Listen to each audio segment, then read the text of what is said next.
Section 1. You will hear a woman phoning the local council about an abandoned vehicle. First, you have some time to look at questions 1 to 6.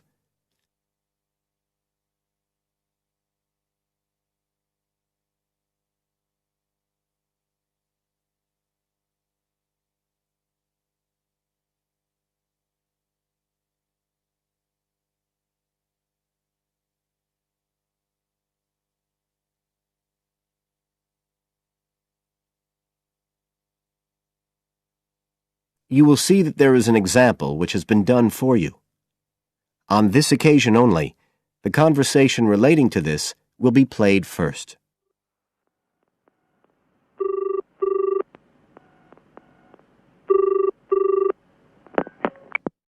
Environmental Health Department, Paul speaking. Oh, hello. I wanted to report a vehicle that's been left parked near where I live. I think it's been abandoned. I wondered if the council could arrange to get it towed away. Have I got through to the right department? Yes, you have. If I could just take a few details. Your name, please? Mrs. Shefford. Thank you. The caller's name is Mrs. Shefford, so Mrs. Shefford has been written in the space. Now we shall begin. You should answer the questions as you listen, because you will not hear the recording a second time. Listen carefully and answer questions 1 to 6.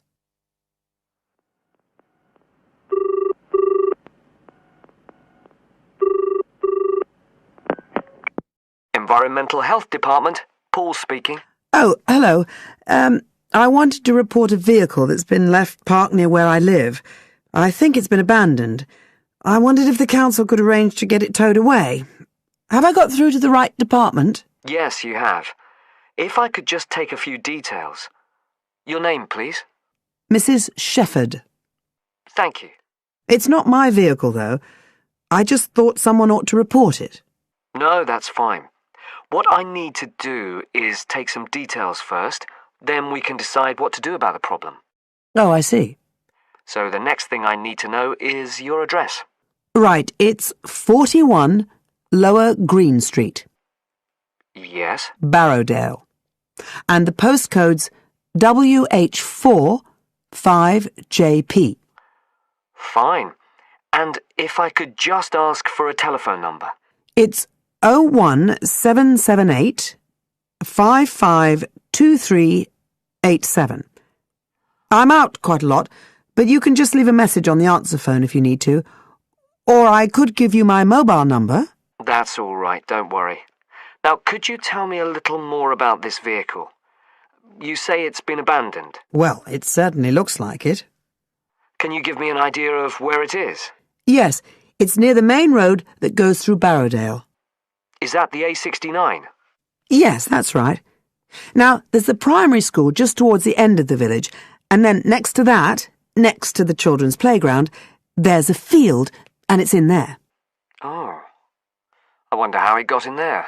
Well, there's a gate to allow farm machinery in and out. I thought something ought to be done about it. The children from the school might start playing in the vehicle and lock themselves in or something. Yes, you are quite right to report it. And what type of vehicle are we talking about here? It's a van, actually. You know, the sort with just a couple of little windows at the back. Right. You don't happen to know the make and model, do you? Oh, yes. I went and had a look and got all the details. I thought you might need them. I'm surprised the school hasn't contacted you about it. Anyway, I wrote the details down. Right. It's a Catala, and the model's a Flyer 2000. Is that Flyer? That's right. Very good. And the colour? Well, it's not all that easy to see because it's absolutely filthy. And actually, it looks as if it's had a paint job at some stage. It's blue, but you can just see white underneath where it's been scratched. Right. Well, I'll just make a note of the present colour, and if you could just tell me the vehicle number. Did you make a note of that?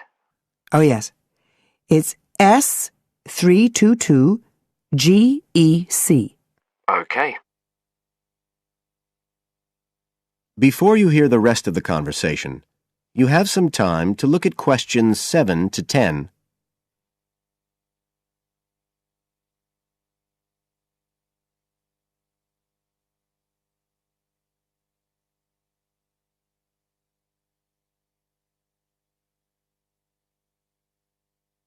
Now listen and answer questions 7 to 10. And it sounds as if the general condition of the vehicle isn't too good, from what you say. No, it's pretty poor. It wouldn't be drivable. It's got a flat tire and there's a crack in the windscreen. I reckon someone just wanted to get rid of it. That's usually the way. It's been there for nearly a week. No, it must be 8 days. I remember it was a Sunday morning when I noticed it. It wasn't there the day before. I walk past it most days on the way to the shops. I'd have thought the school would have reported it. Does the field actually belong to the school? No, it's part of Hill Farm Estate. Right. I'll just make a note of that. And I don't suppose you have any information about who might own the vehicle? No, I've no idea. So what will you do now? Well, we'll come and have a look and see if we can trace the owner. And if we can't, the vehicle will be removed as rapidly as the law permits. It could be anything up to 20 days. One thing I should say, I'm quite sure this doesn't belong to anyone round here. I'd definitely recognise it if it was from someone who lived here. So you don't think it was anyone local? Right. I'd say at a guess we're looking at a stolen vehicle here. I did wonder if it might have been. You hear such a lot about car thieves nowadays. Well, we certainly will be looking into that possibility. Anyway, thank you for contacting us, Mrs. Shefford, and we'll keep you informed of what happens. Right. Thank you very much. Goodbye. Goodbye. That is the end of Section 1. You now have half a minute to check your answers.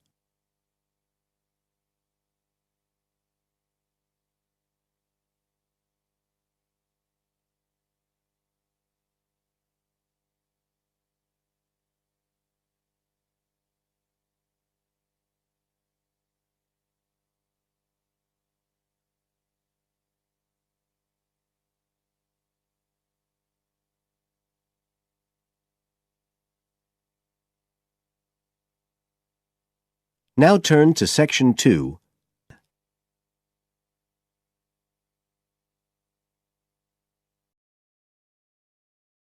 Section 2. You will hear a tour guide talking to a group of tourists who are visiting a historic town on the east coast of the USA. First, you have some time to look at questions 11 to 17.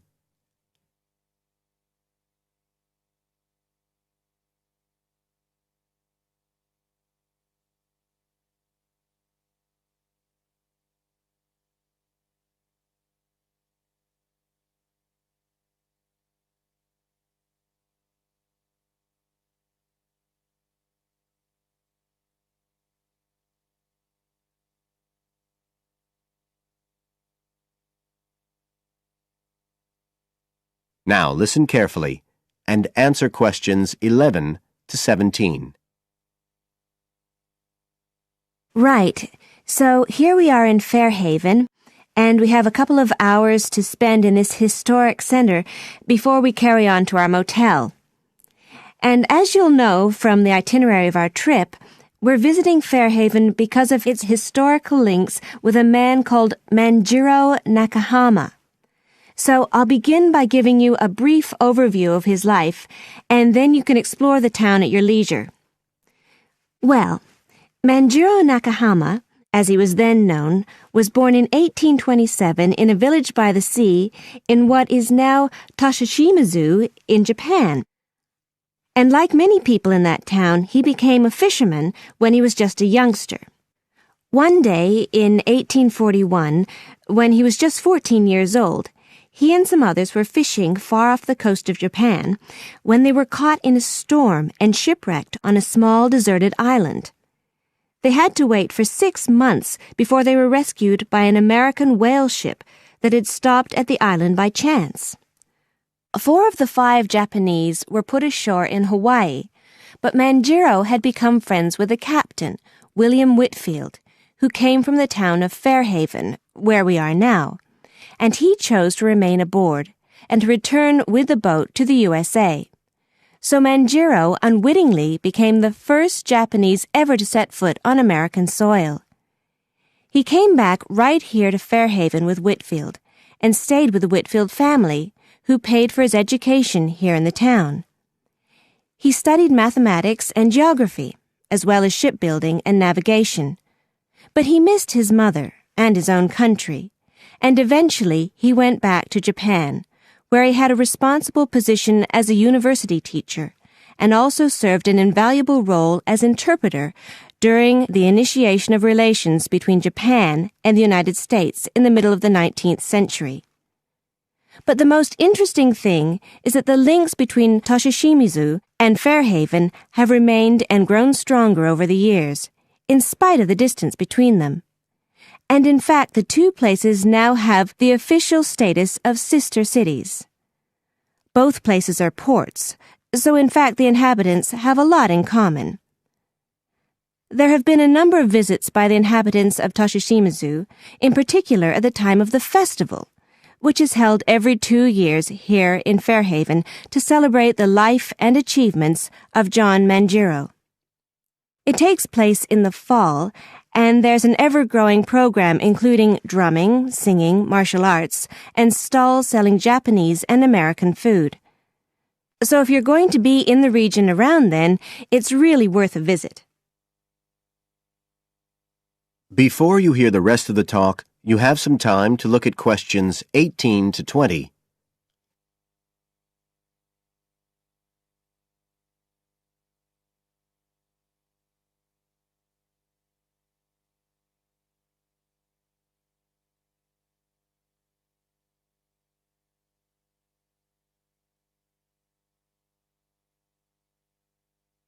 Now listen and answer questions 18 to 20.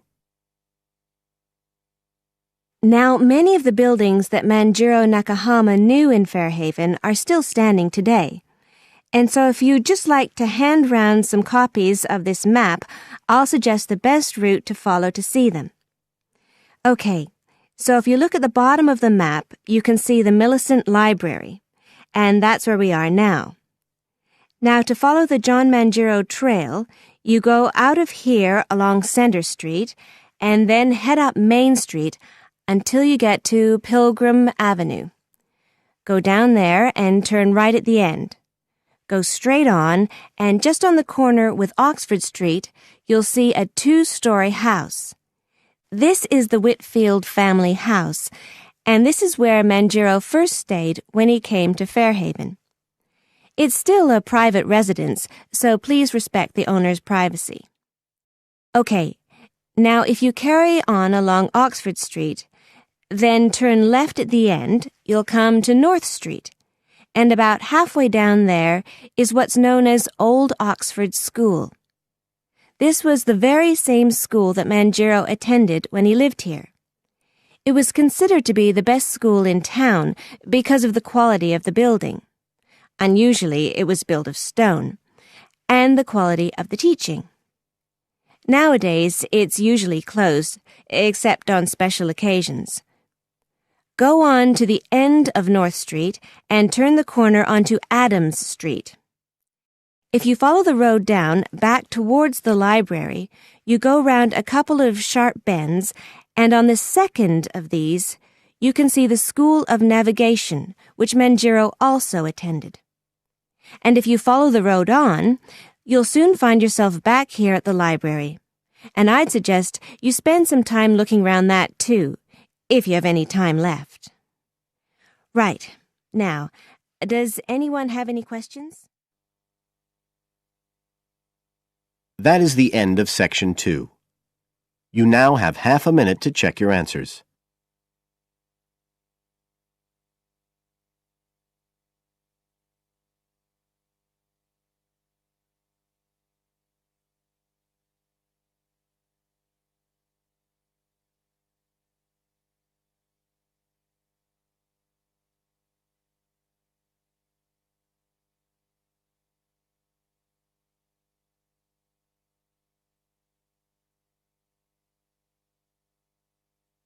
Now turn to Section 3.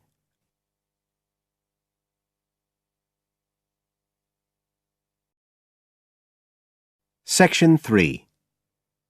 You will hear part of an interview between Dr. Hilsden, a member of staff on a fashion design course, and a student, Julia, who is applying to do the course. First, you have some time to look at questions 21 to 23.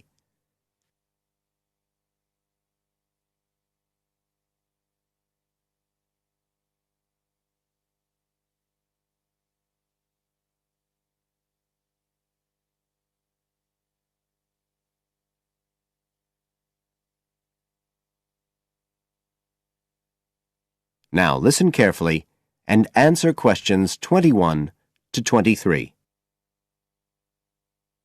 Right, Julia. So, from your CV and portfolio, and what you've already told me, you seem to be very much the sort of person we're looking for on the postgraduate course. So tell me, you finished your fashion design course in London 4 years ago. Did you think of carrying straight on and doing a higher degree at the time? Yes, but there were financial pressures. So I ended up working in the retail industry, as you can see from my CV. And actually, it was a very useful experience. In what way? Well, I was lucky to get the job with Fashion Now. They're a big store. And one of my priorities was to get as much experience as possible in different areas. So that was good because I had the chance to work in lots of different departments. And having direct contact with the customers meant I was able to see how they reacted to innovation, to new fashion ideas.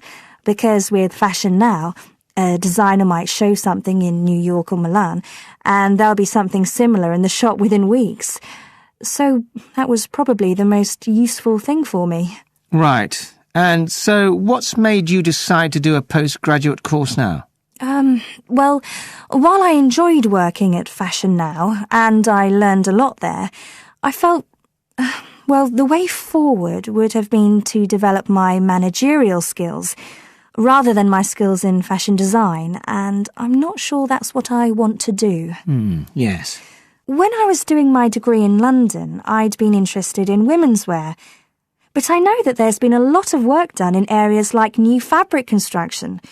And though I'm not intending to go too deeply into the technology, I'd be very interested in looking at how new fabrics could be used in children's wear.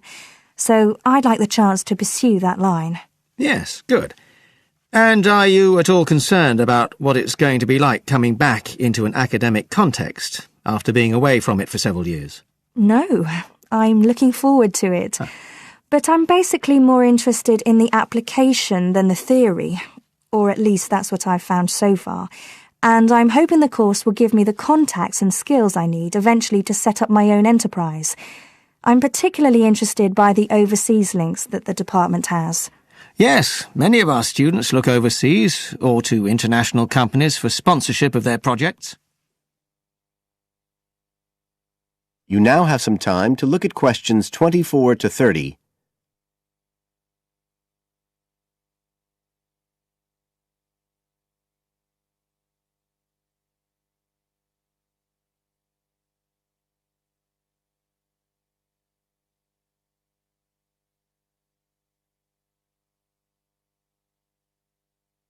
Now listen and answer questions 24 to 30.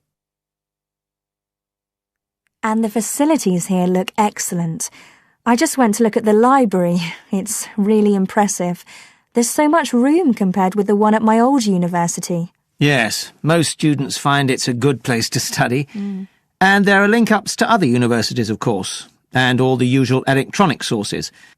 The staff run an information skills programme, which we recommend all postgraduates do in the first week or two. Design students find these special collections particularly useful. Yes. Then we have a separate computer centre, which has its own academic coordinator, Tim Spender. He's got a background in art design, and the ethos of the centre is that it's a studio for innovation and creativity, rather than a computer laboratory. Oh, right. I liked the study spaces where students can sit and discuss work together. Very useful for joint projects. We always had to do that sort of thing in the cafeteria when I was an undergraduate. And I read in the brochure that there's a separate resource for photography. Yes, it's called Photomedia. It's not just for photography, but things like digital imaging and new media. It's a resource for all our students, not just fashion design. And we encourage students to work there, producing work that crosses disciplinary boundaries. It's well used. In fact, it's doubled in size since it was set up 3 years ago. And we also have an offshoot from that, which is called Time-Based Media. This is for students who want to develop their ideas in the area of the moving image or sound. That's in a new building that was specially built for it just last year. But there are plans to expand it, as the present facilities are overstretched already. Right. Now, is there anything you'd like to ask about the course itself? I know it's a combination of taught modules and a specialist project, but how does assessment fit in? Well, as you'd expect on a course of this nature, it's an ongoing process.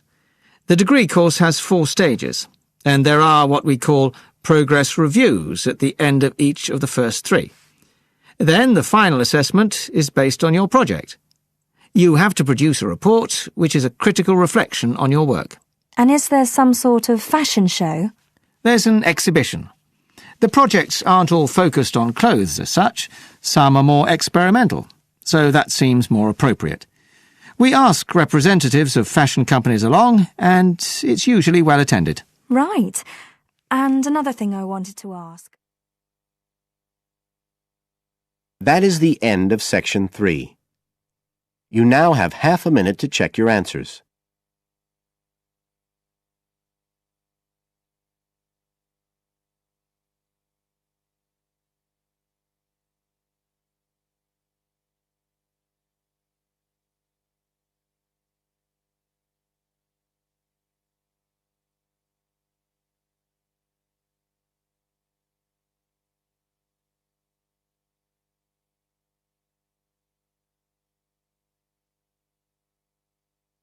Now turn to Section 4.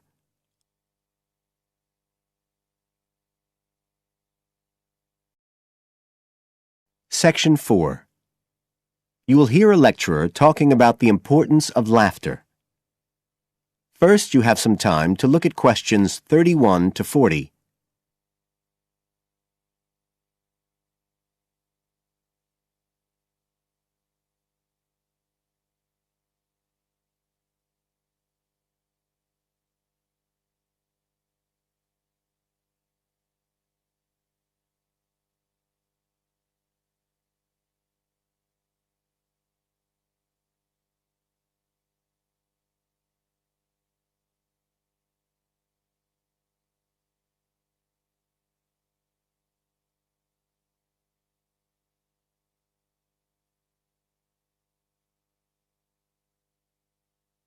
Now listen carefully and answer questions 31 to 40. Good afternoon, everybody.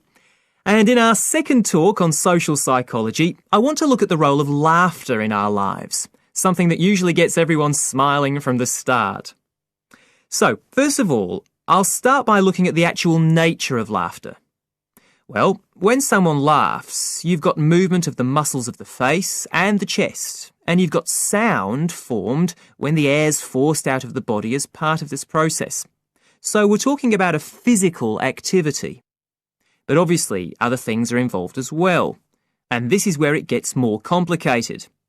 Laughing isn't something that you normally decide to do, so it's not voluntary behaviour like ordinary speech. Instead, it's regulated by our instincts, rather like the singing of a bird or the roaring of a lion. And once you start to laugh, it can be quite hard to stop. That's not always under your conscious control either. But why do we laugh? Because we find something funny, most of us would say. But in fact, it appears that laughter has little to do with jokes or funny stories. Only about 10% of laughter is caused by things like that. One suggestion is that human laughter may have originally started out as a shared response to signal relief at the passing of danger. And it's true that even these days, laughter's rarely an activity carried out by an individual on his or her own. In fact, people are 30 times more likely to laugh when they're with other people than when they're completely alone. Laughter still seems to be a kind of social signal. It occurs when people are in a group and they're comfortable with one another. And it seems likely that laughter can result in the creation of bonds between the people in the group. And it's precisely because of this social aspect of laughter that people like public speakers and politicians often try to get their audience to laugh. It encourages their listeners to trust them and to connect with them. But this kind of thing, controlling the laughter of a group that is, indicates that there's a link between laughter and power. And this is supported by several studies that indicate that bosses use humour more than their employees. And research has also shown that female listeners are likely to laugh much more if the speaker is male. So it appears that there are gender issues associated with how much we laugh. I should also point out that laughter can be used as a negative signal as well as a positive one. I think we've all probably seen evidence of a group using laughter to exclude someone, to emphasise that they are not accepted. So it's not always a positive type of behaviour either. So what all this goes to show is that laughter is a very, very complex issue.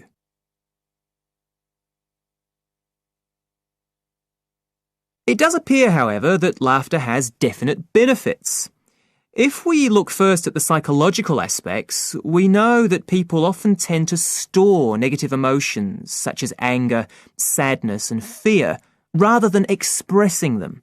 And it seems that laughter provides a harmless way for the release of these emotions. But there are also clear physical effects that have been monitored too. For example, laughter is good aerobic exercise. It speeds up heart rate and respiration and raises blood pressure. One researcher suggests that 100 laughs a day is the equivalent of 10 minutes jogging. Laughter also helps prevent the stress that so many people suffer from today, which results from the faster pace of life and all that goes with it. It does this by reducing the levels of hormones in the blood which are caused by stress. And in addition, it is known to increase the levels of chemicals that protect the body from infection or pain, and so it helps to boost the immune system. One interesting study showed that people who had had surgical operations asked for fewer painkillers if they'd been viewing comic films. In fact, research has even shown that the quality of dreams can be positively affected by laughter. A good laugh 10 minutes before going to sleep can prevent you from having bad dreams and give a much more pleasant and restorative night's sleep. So there's now little argument that finding things funny and enjoying a good laugh is extremely beneficial to us all. What we need to consider now are the ways in which laughter can be used as a treatment for people who... That is the end of Section 4. You now have half a minute to check your answers.